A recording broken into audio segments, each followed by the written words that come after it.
Certo? Vamos para a nossa aula. Nossa matéria. Continuando da onde paramos na aula passada, nós começamos a falar do período de transição. O que é isso, Tiago? Vamos relembrar. Nós estamos vendo... Deixa eu pegar azul que está melhor. Oi?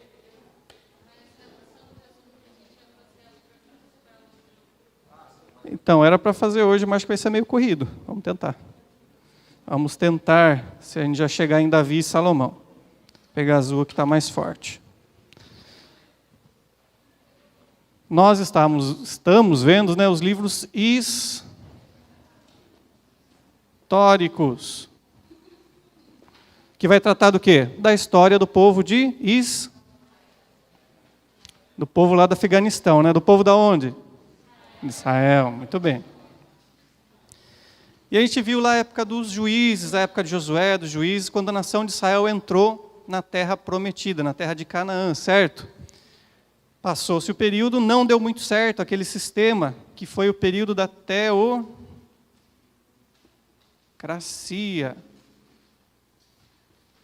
Que quem governava eles era quem? Os juízes, mais os sacerdotes.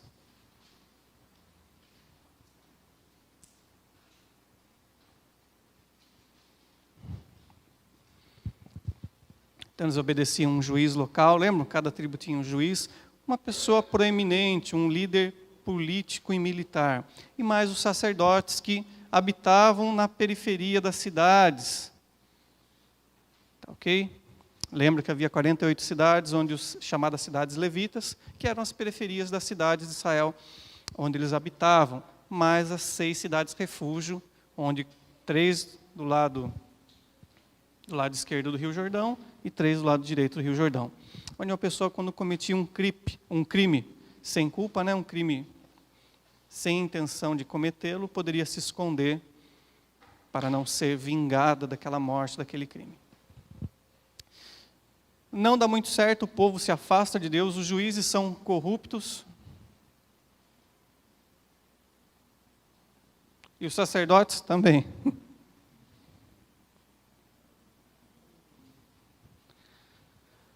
Até que, dentro desse período, surge a figura de Samuel, o último dos juízes do povo de Israel. Certo? Samuel, filho de Eucana, mais Ana,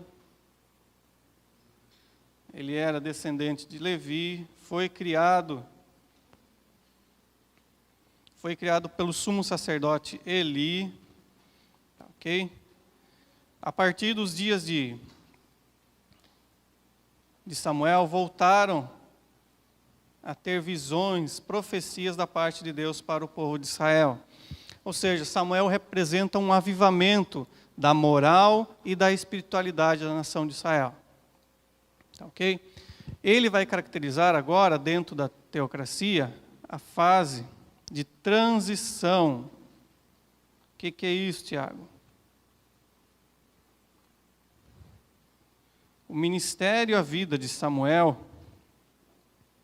juntamente lá com o finalzinho de Juízes e a vida de Ruth, vão marcar o período de transição, onde a nação de Israel vai sair da teocracia e vai entrar na monarquia.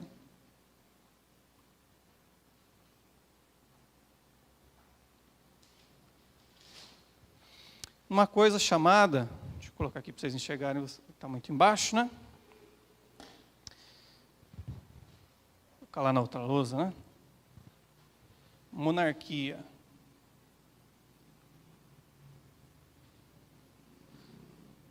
Um termo que os estudiosos colocam como Reino Unido de Israel, que você leu para fazer o resumo. Tá, ok? Esse Reino Unido de Israel vai durar cerca de 120 anos. Já vamos entrar em detalhes nele. Voltando agora a falar sobre a figura de Samuel, que foi onde a gente parou, né? Na aula passada. Sua vida e ministério estão retratados lá em primeiro livro de Samuel, capítulo 1, até o capítulo 25 da sua morte. Nós vimos aula passada, né? Vamos colocar só os principais detalhes. Seu nascimento miraculoso, né? Pois sua mãe era estéril, sua mãe Ana. Ele nasce como fruto de uma promessa, de uma profecia. Algo que a primeira vez que a gente que lê as passagens não presta atenção, pois não entende, é óbvio, né? Ele era nazireu. Ele veio de Nazaré? Não, ele era nazireu.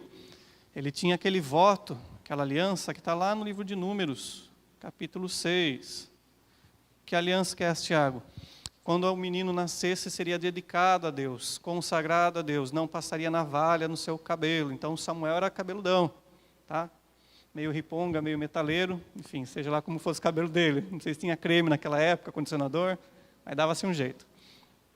A semelhança de Sansão, era dedicado. Além do cabelo que nunca seria cortado, né? A não ser que ele entregasse o voto, entregasse o nazireado, como nós falamos na aula passada lá, como tem o exemplo de Paulo no livro de Atos, a partir do capítulo 21, a partir do capítulo 19, né? Melhor dizendo. E ele não tomava vinho, não comia do fruto da uva, da casca, não tocava em pessoas, nem animais mortos, tudo aquilo que o voto, né? A lei do nazireu diz em número 6. Então, seu nascimento miraculoso, ele era nazireu, ele era descendente da tribo de Levi, tá, ok? Apesar da Bíblia não citar o seu pai como sacerdote, ele não aparecer, pois lembra que naquele período dos juízes estava uma bagunça, havia corrupção, tanto moral quanto religiosa da nação de Israel. Mas ele era sacerdote, tá? Ele foi o último dos juízes, tá? E o primeiro dos profetas. Um ministério, né? A gente vê já antes aparecendo, o próprio Abraão é chamado de profeta, né? Um porta-voz de Deus. Mas ele faz disso um ministério. Tá ok? Muito bem.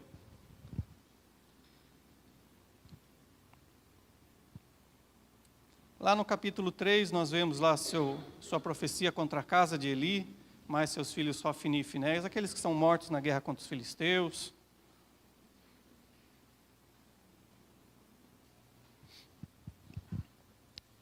E depois disso, passa um certo tempo, ele já é homem maduro, e diz que agora as visões eram abundantes no reino de Israel, ou seja, as profecias, pois Samuel ouvia a voz de Deus e falava aquilo que Deus mandava falar com o povo. Isso trouxe o quê? Avivamento para o povo de Israel.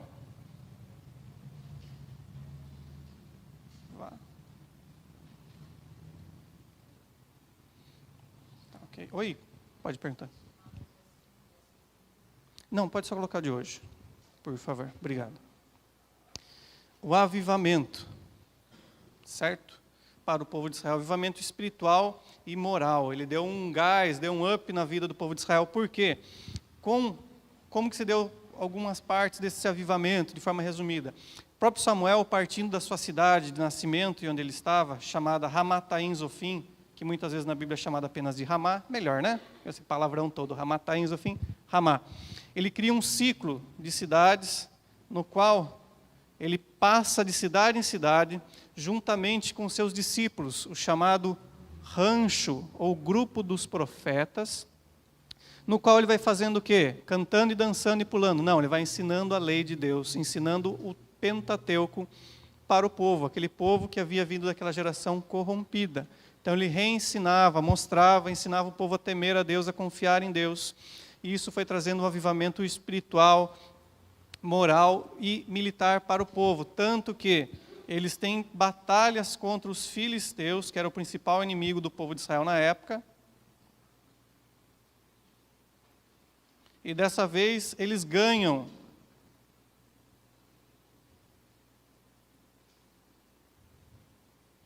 E em uma dessas batalhas, Deus traz um sinal físico mostrando a aprovação que ele tinha para o ministério e para a vida de Samuel. Durante a batalha, Deus traz relâmpagos, chuvas e trovões que acabam favorecendo o povo de Israel, né, o exército do povo de Israel, para vencer os filisteus. Certo? Então Samuel agora já está na sua fase adulta, com mais de 40, 50 anos de idade.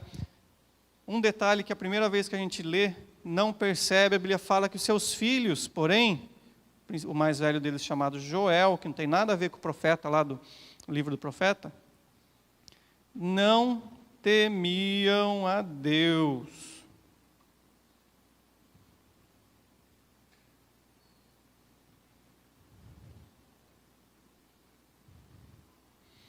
Tá ok? Eles não temiam a Deus. Samuel, mesmo sendo um homem avivado, temente a Deus, um homem de visões e profecia, um cara íntegro, um cara nota 1.000.000 elevado ao cubo. Mesmo assim, a sua casa havia problemas. E isso vai contrastar porque, provavelmente, se esperava na cabeça de Samuel, como a gente vê mais para frente, esperava que seus filhos dessem prosseguimento a isso. Ele já estava um homem já maduro, já 40, 50 anos de idade, falava, daqui a pouco, conforme a média, a estatística IBGE lá de Israel, falava, 60, chegou nos 70, já pita na curva, já morre. Então ele esperava que seus filhos dessem prosseguimento ao seu ministério, a levar, a conduzir o povo de Israel no caminho certo. Porém, eles não temiam a Deus, em especial o filho mais velho, Joel, é citado. Joel e Abia, se não me engano. E a partir desse quadro, desse gancho que o próprio Samuel deixa na história para a gente, fala que no capítulo 8 do 1 Samuel, que o povo pediu um rei semelhante às nações ao redor.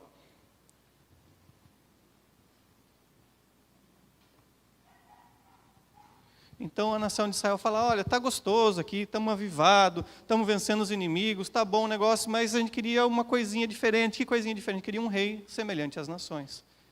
Falaram, não dá para ficar dependendo de Samuel para a vida toda. A gente quer um rei, um monarca, que depois o filho dele governe, depois o filho do filho dele depois governe, depois o filho do filho do filho dele governe, e assim sucessivamente, até acabar o povo, acabar o dinheiro. E eles pedem um rei igual às nações ao redor, igual a Moabe, igual a Amon, igual aos filisteus, igual aos sidônios e os fenícios. Samuel, muito triste, consternado, ele não quer aquilo, ele ora a Deus, e Deus fala, eu vou dar para eles um rei, conforme eles pediram. E realmente Deus dá um rei para o povo de Israel. E Deus escolhe aquilo conforme o desejo do coração do povo de Israel. Ele vai escolher para ser rei quem? Saul. Por que ele escolhe conforme o que o povo queria? Não foi o povo quem escolheu Saul, não foi Samuel quem escolheu Saul, foi Deus. Então Deus errou. Não, ele deu o que o povo queria. Já ouviu a expressão, cada povo tem o governante que merece? Ele deu para o povo aquilo que eles queriam. Porque Saul tinha problema? Não, no começo Saul foi nota 10. Mas o problema é que ele era conforme o povo queria. A nação queria, conforme as nações ao redor. Por quê? Saul era alto, era forte, era bonito. Seu pai tinha dinheiro, era fazendeiro, né? Era o senhor chamado Kiss. Não é a banda de rock. Vou colocar aqui. Filho de Kiss. Que tinha animais, né? Vou colocar aqui. Fazendeiro.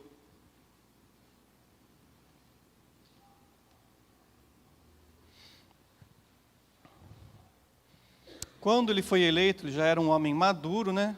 Por volta dos seus 30 anos de idade, já era casado, já tinha filhos. Ok? Então ele seria a escolha óbvia, né? Tanto que nós vemos até que depois Samuel vai refletir, ele conforme, o próprio Samuel reflete que dentro dele, da cabecinha dele, ele tinha o mesmo pensamento do povo, né? Que um rei bom seria um camarada alto, forte, bonito, fazendeiro, sabia cozinhar, consertava carro, desentupia ralo, né? Era o marido da coisa lá, como que é o nome dele lá, o bonitão lá que tem programa de culinária?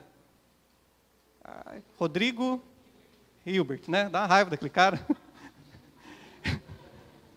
Não dá para competir com o cara. O cara vai no meio do mato, mata o porco, pega o porco, põe nas costas, destrincha o porco, cozinha lá. Fala, pelo amor de Deus. Faz tudo.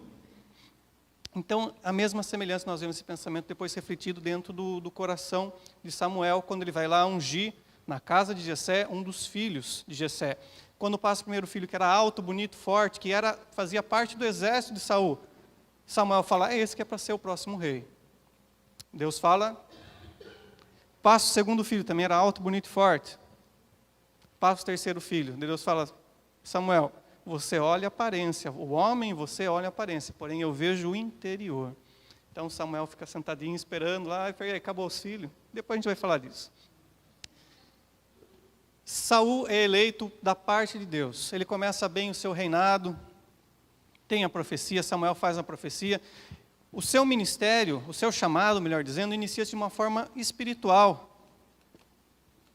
Não inicia-se ele tomando o poder, ou numa eleição democrática, numa eleição cívica, né, melhor dizendo, no qual o povo elege ele como governante. Mas inicia-se do quê? O pai de Saul havia perdido alguns animais, Saul estava cuidando, pastoreando os animais do seu pai, vão lá e pegam o seu servo, vão atrás daqueles animais, acabam se encontrando com Samuel, Samuel ouve a voz de Deus, Deus fala, esse aí o camarada, unge ele como rei, depois fala, vai acontecer tais e tais sinais para comprovar que você vai ser o rei sobre o povo de Israel, sobre as 12 tribos. Olha, quando você sair daqui, você vai ver 3 homens, um com um cabrito, outro com pão, outro com azeite e vinho, e vão falar com você. No meio do caminho você vai encontrar o rancho dos profetas, né? Não ranço, é rancho. Um grupo de profetas, né? Disciplinados, liderados por Samuel. Grupo ou rancho. Tá? Que vão profetizar e vão tocar a música, e você vai ser cheio do Espírito Santo, e a hora que você virar as costas daqui do nosso encontro aqui, Saul, seu coração vai ser mudado, e mais alguns sinais, e tudo isso realmente vai acontecendo, sucedendo um fato após o outro. Então o seu chamado, a sua consagração para ser rei de Israel, inicia-se com um fato espiritual, ou seja, começa já indo bem, tá ok? Lá no capítulo 10, ele é consagrado publicamente, né? Ele é ungido e consagrado, né? Vamos colocar só ungido. Vou colocar consagrado também.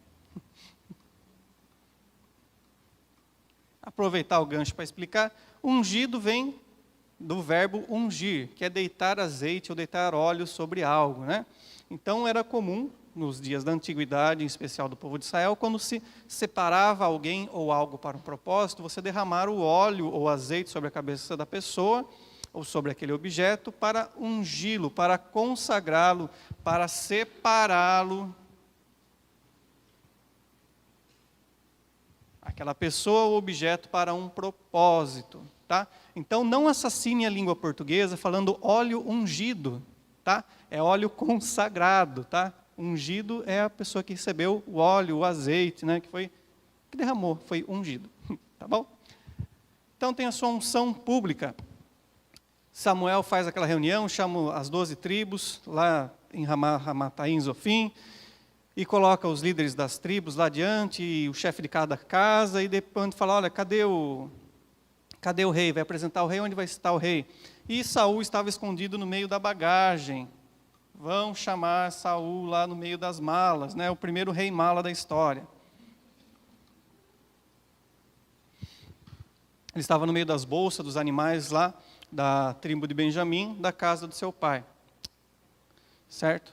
Ele estava escondido, mesmo sendo um homem maduro já, como falei, já tinha mais de 30 anos de idade, já tinha filhos, tinha tido já aquele encontro com Deus, ele ainda estava tímido, tinha medo daquela responsabilidade, estava escondido no meio das bagagens. Imagine, a Bíblia fala, legal que ela começa falando dele, lá no capítulo 8, falando que ele era do ombro para cima mais alto que a média da população, todos os homens.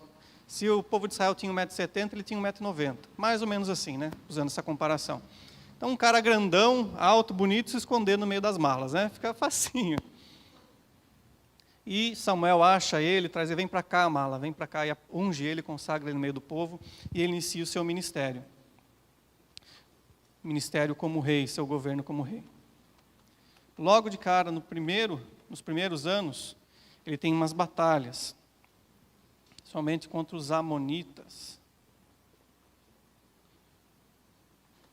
E ele, que era um homem pacato, cuidava dos animais, o povo de Israel não tinha um grande exército, ele tem a vitória sobre os amonitas, por quê? Porque Deus concede a vitória. E ele vai muito bem com aquilo. Começa a passar o tempo, Deus vai sucedendo uma vitória atrás da outra, e Samuel havia feito uma profecia para ele também, falou, olha, e quando vai chegar um tempo que Deus vai confirmar que o seu reino vai ser um reino eterno sobre a casa de Israel. Só que para isso, vai ser o seguinte, vocês vão estar na batalha, e você vai esperar eu chegar para oferecer o sacrifício. Eu oferecendo o sacrifício, a gente vai orar a Deus, e Deus vai confirmar o seu reino como um reino eterno. Estava havendo uma batalha, o povo de Israel estava no acampamento,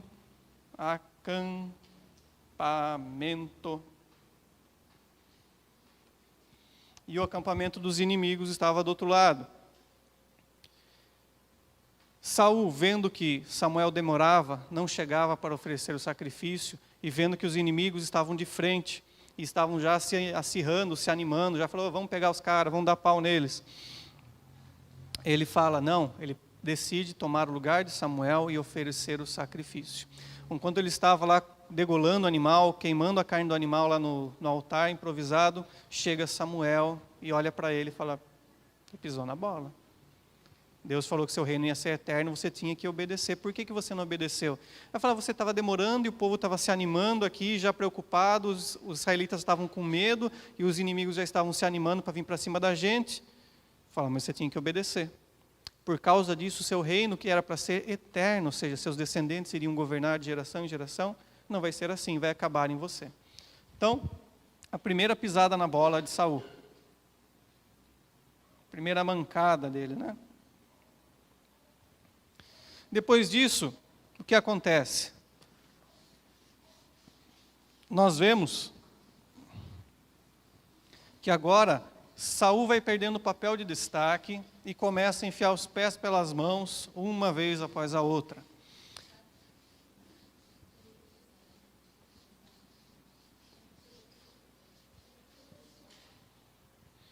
Agora nas batalhas...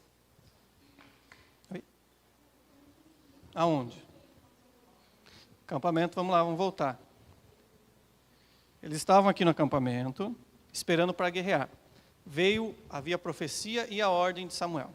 Samuel havia falado, vai chegar o tempo, nas profecias dele lá, para Saul, foi acontecendo um fato atrás do outro, e tinha algumas que iam se cumprir depois.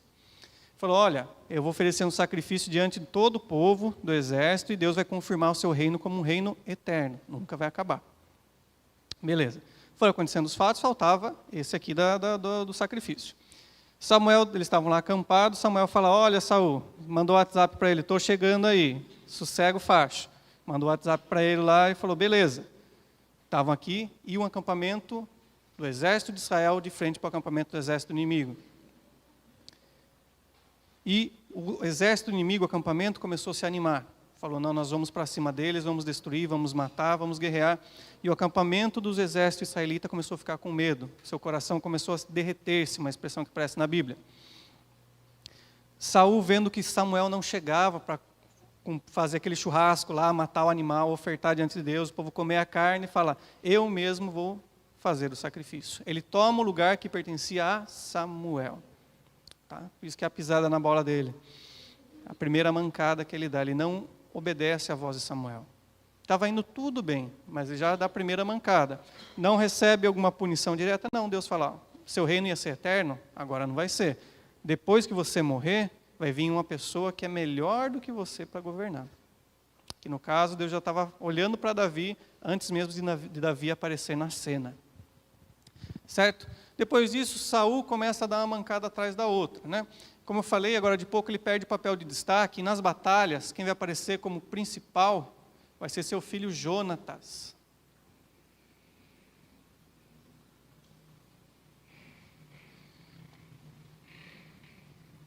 E Saul começa a cometer mais erros, um atrás do outro. Tá? Vamos colocar 3 principais aqui. Né?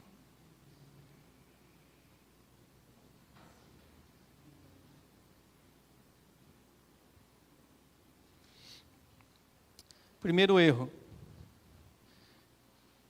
Dentro de Israel, lembra quando nós vemos lá em Josué e nos Juízes? Lá em Josué, no capítulo 9, 10, veio um povo chamado, que morava na cidade de Gibeão, veio disfarçado, né, falando que vinha com roupas rasgadas, furadas, comidas por traça, pegaram os pães mais velhos que eles tinham, não cortaram, fizeram a barba, não cortaram, vieram bem acabado, né?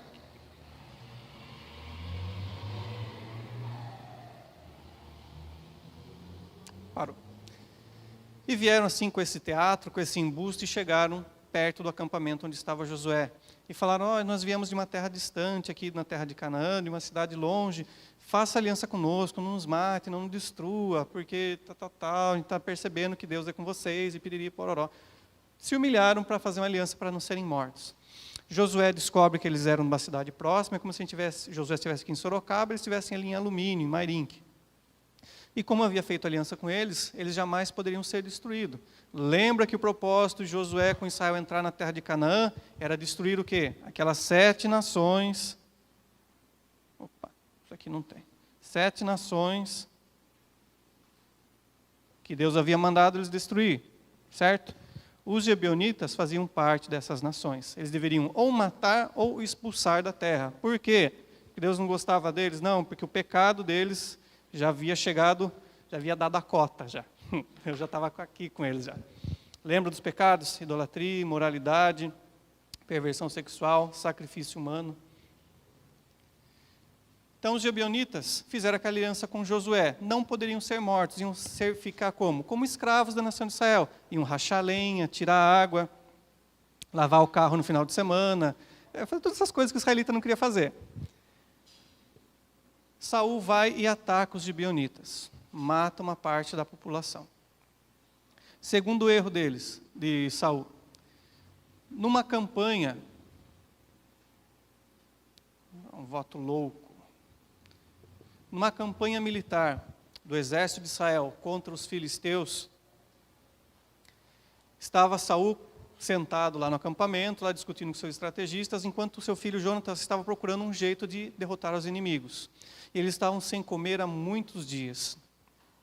Enquanto seu filho Jonatas estava procurando uma maneira de derrotar os inimigos, Saul estava lá no conselho, lá sentado no meio do acampamento, sem fazer nada, bonitão. E ele faz um voto, um juramento louco, um juramento temerário, que ele fala, olha, nenhum de nós coma qualquer coisa até que venhamos derrotar os nossos inimigos, os filisteus. Imagine só, os camaradas estavam lá guerreando, pelejando, com medo, já estavam cansados, e agora ele faz, não, ninguém vai comer mais nada, como que você vai colocar um exército para batalhar, desnutrido, sem força, sem ânimo, sem glicose, sem nada? Então ele faz esse voto louco. Como seu filho Jonatas, com o servo dele, com o pajem de armas, estavam longe do acampamento, ele não escuta aquele voto que Saul faz. E Saul fala, olha, ninguém vai comer, e se alguém comer, vai ser morto. Jonatas não está sabendo de nada, ele acha um favo de mel no meio do caminho. Ele pega o seu cajado, né, o seu bordão, encosta lá, puxa, põe na boca e fala, é mel. Foi lá e comeu, e veio animado. No meio do caminho ele vence uma parte dos filisteus, né, que estavam numa montanha, e ele vem para o seu pai, vem animado contar. Quando chega lá, conta, Saul fala, foi Jonatas que comeu, e não, obviamente não cumpre o juramento, né? Já mostra que ele estava fazendo as coisas, levando a obra de Deus nas coxas, fazendo de qualquer jeito. Não temia Deus, não obedecia à voz de Samuel, estava fazendo tudo da qualquer maneira que pudesse fazer. E o terceiro dos principais erros é na batalha contra os amalequitas.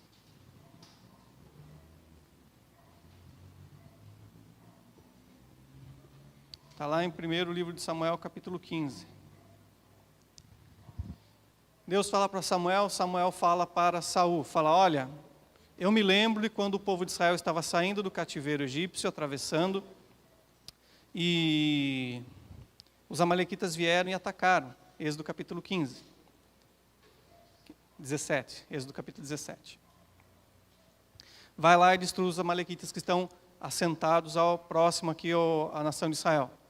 Samuel ouve a voz de Deus e fala para Saul, olha, é o que Deus falou, e mate homem, mulher, velho, criança, animal, cachorro, galinha, porco, cavalo, o que tiver lá não sobre nada.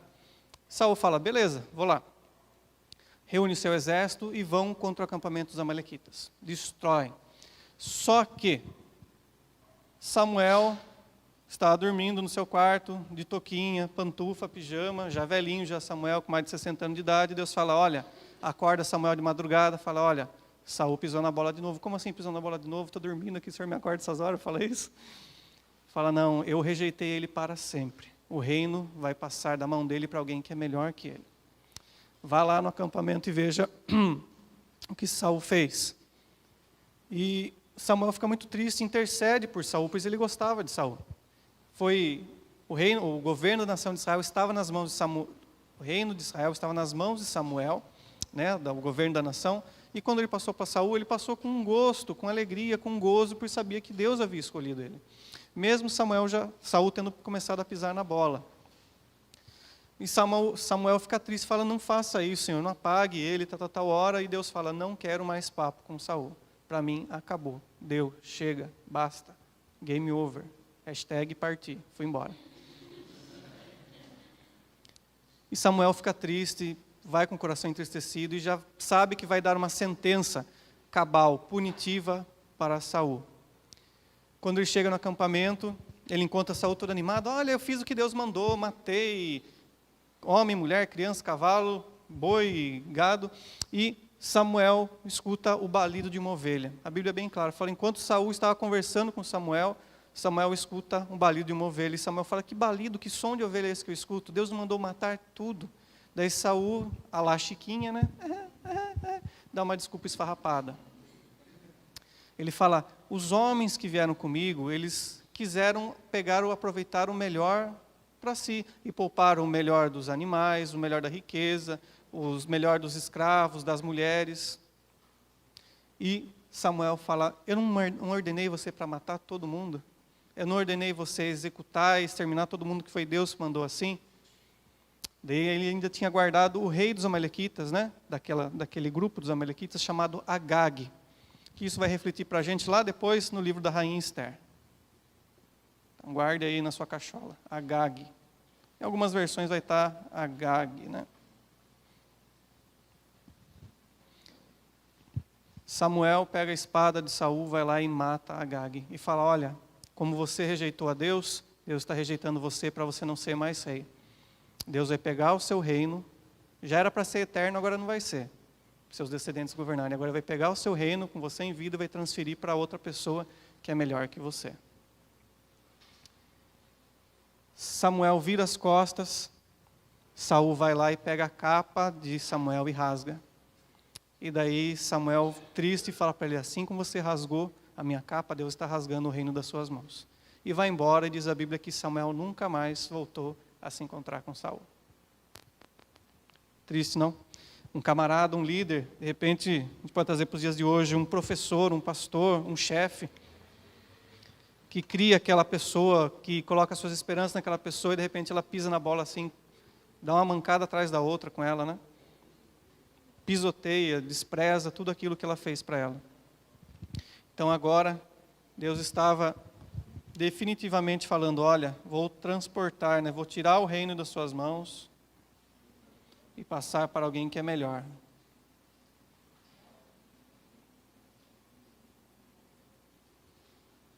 E esse alguém que é melhor, já aparece logo no capítulo 16.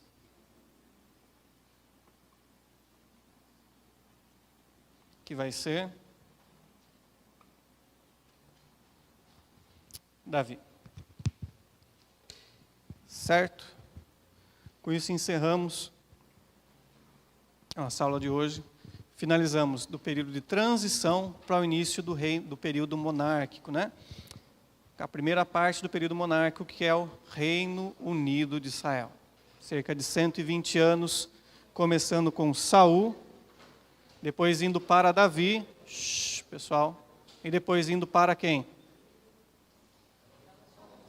Salomão. Certo?